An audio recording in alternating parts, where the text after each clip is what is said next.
Hello everyone. देखिए, आज हम बहुत ही ज़्यादा इम्पोर्टेंट टॉपिक स्फीति अंतराल इन्फ्लेशनरी गैप के बारे में बताने जा रहे हैं।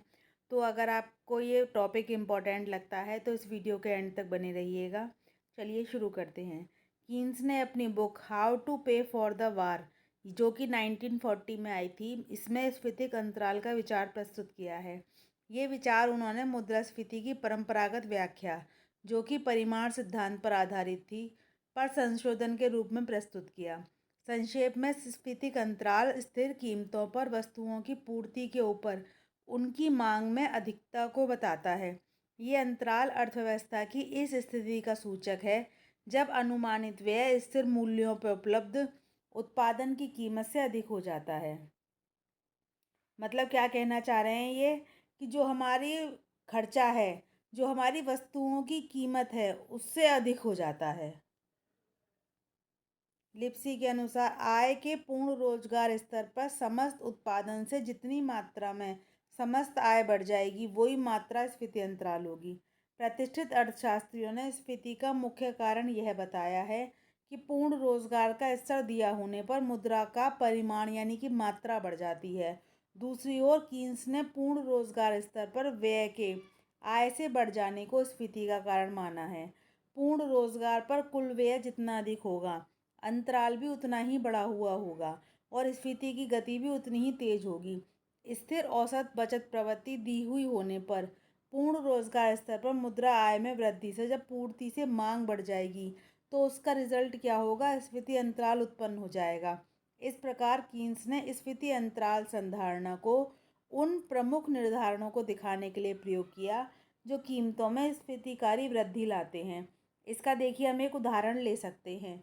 जब किसी देश में पूर्ण रोजगार की स्थिति है तो उसमें क्या होता है? देश का कुल राष्ट्रीय उत्पाद यानी कंजम्पशन प्लस इन्वेस्टमेंट प्लस हमारा गवर्नमेंट का एक्सपेंडिचर है, कितना है? 30,000 करोड़।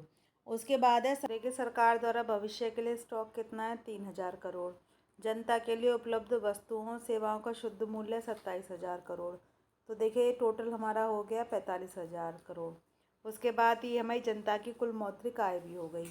सरकार द्वारा करों के रूप में वसूली 4500 करोड़, जनता द्वारा बचत 4500 करोड़ और जनता के लिए उपलब्ध राशि कितनी हो गई? 36,000। अगर इनका योग करेंगे तो ये 9,000 है और देखिए 45,000 है, 36,000 है।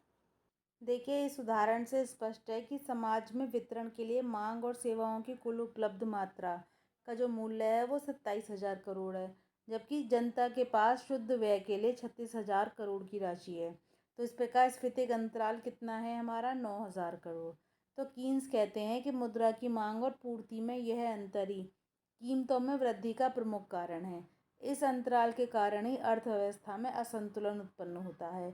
तो क्या है कि स्फीतिक अंतराल क्या होता है? जनता के पास मुद्रा की पूर्ति, जिससे कि वस्तुओं और सेवाओं की मांग निर्धारित होती है, और वस्तुओं और सेवाओं की पूर्ति में अंतर होता है। जैसे जैसे अंतर बढ़ता जाता है, मूल्य स्तर में भी वृद्धि हमारे होती जाती है। अब देखिए, डायग्राम भी देख लेते हैं हम।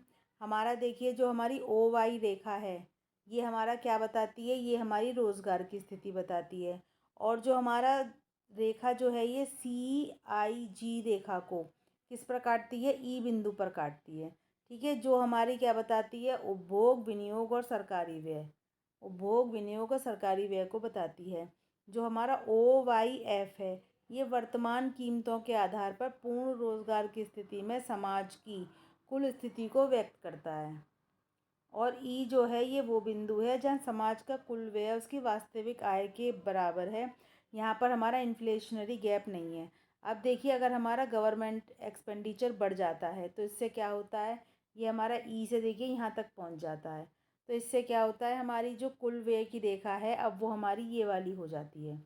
ठीक है, ये हमारी ये वाली, पहले हमारी ये वाली थी, फिर हमारी ये वाली हो जाती है। तो इससे क्या है? हमारी कुल व्यय समाज की जो हमारी आय है OYF से अधिक आय हो जाती है। तो जो हमारा ये E1 होता है, यही हमारा स्फीतिक अंतराल होता है। ठीक है, ये एक ऐसा व्यय है जिसके समाज में जो इसके लिए वस्तुएं सेवाएं उपलब्ध नहीं है। तो क्या है? सामान हमारा लिमिटेड है, लेकिन हमारी डिमांड बढ़ जाएगी, तो जिससे क्या है? कीमत हमारी बढ़ जाएंगी।